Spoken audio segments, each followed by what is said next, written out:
Hi beautiful people, this is Killa from Mabu Tribe. Thank you so much for joining us. Today we're talking about something that brings up a lot of emotions. We're talking about our hairlines. How, first of all, why are we losing our hairlines? How to prevent the loss of hairline and how to restore it. So many African women experience a condition called traction alopecia. This is a form of hair loss due to high, manipulation and pulling of the hair. And so I want to say upfront, there are many reasons why we lose our hair. It could be stress, it could be medicine, it could be hormonal, it could be genetics. So it's very, very important that when you start seeing some sort of hair loss, you go and see a dermatologist so that they can assess the real root cause, and then so that we can start the journey of healing and preventing some permanent damage. So I will be focusing on traction alopecia. This is something that's very preventable and something that I think a lot of us need more education on, giving our hairlines that TLC so that they last us hopefully a lifetime. Let's start with things that we need and things that we need to start in order to preserve our hairlines and restore it. 4 main things that I want to focus on. The first thing, pulling. So when you pull up all your hair and create that tight pony, when you pull your hair to do your cornrows, I say to African women that we have a high tolerance of pain when it comes to our head. So when it feels tight, it's probably already too tight. The second thing is friction. Basically different harsh materials rubbing against our hairline and our hair follicles, causing damage and also exaggerating the damage that's already there. So we need to prevent all sorts of wigs, all sorts of harsh materials from creating friction with our hair. Check out our video on how to tie your head scarf properly on the link below. Now the next thing that is causing us to lose our hairline is heat. So if you think about it, if your hair follicles are damaged and you apply a lot of heat, what happens then is that you're almost exaggerating the damage. So you want to stay away from heat. The next thing is chemical relaxers and harsh chemical dyes. Again, you've got fragile hair follicles that are damaged, and when you add harsh chemicals, they are not able to get healing space. So you want to prevent any chemicals that are harsh from your scalp. So what I always say to clients is that when it comes to our hairline, it is about a holistic approach and a holistic routine.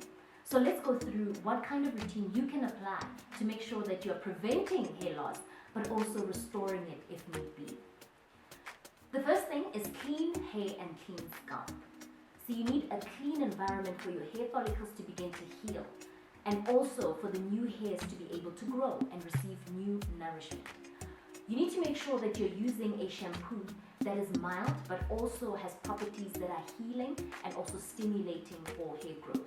So we use our Nourishing Cleanser, which is sulfate free and also has peppermint and tea tree as well as lavender to create that stimulation of hair growth. The next thing is that you need a conditioner. The conditioner really is for those new hairs that are growing out to create protection and strength for them. We use our conditioning touch, which is a deep conditioner with shea butter, with your conditioning agents, and it helps support those new hairs that are trying to grow out. So that's really around how to wash and create a clean environment. The next thing now is that we want to dry our hair after we've washed it, but we want to avoid heat. So you need to make sure that you're using material that's mild for your scalp as well. I'm going to show you guys our caps. These are our microfiber caps, and you use it to dry your hair. So you pat your hair and your hairline, and they're nice and mild, and slowly drag water out of your hair and your scalp. So the next thing is that you need to make sure that you're keeping and avoiding your caps from friction, remember.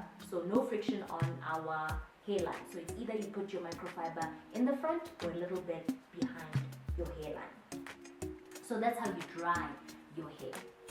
Now for the daily moisture and the daily maintenance.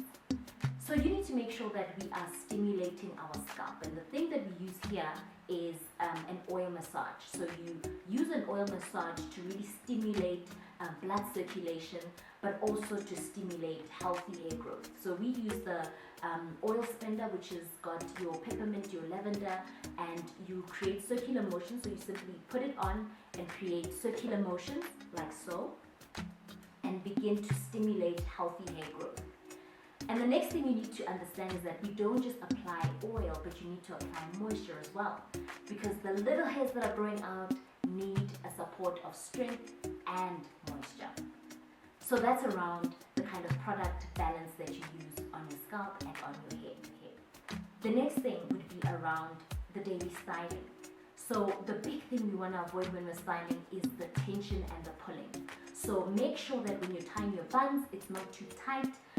I'll also put a link of how to actually tie a bun loosely, the method that we use around slipping on your band versus tying it too tightly.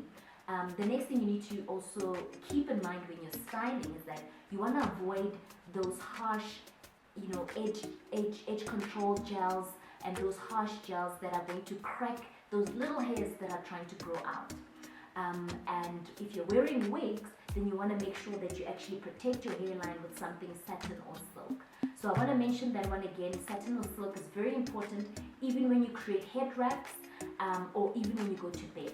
Rather put a satin or silk pillowcase and sleep on that, or put a satin or silk scarf to prevent friction on your hairline.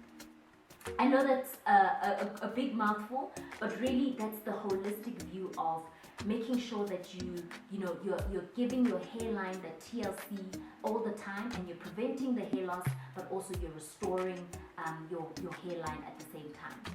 The last ingredient is patience. It took me about 15 years to lose my hairline, and growing it back was a journey of about 2 years. A lot of people get discouraged if after 3 months they don't see anything, but persist. Make sure that you've gone to your dermatologist to assess the level of damage. Persist with good habits and retain the hair that you still have, and hopefully restore the one that you've lost.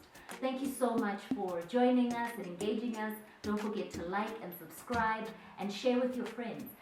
We'd love to also hear from you, your healthy hair care experience and your hairline journey experience. Cheers. Bye.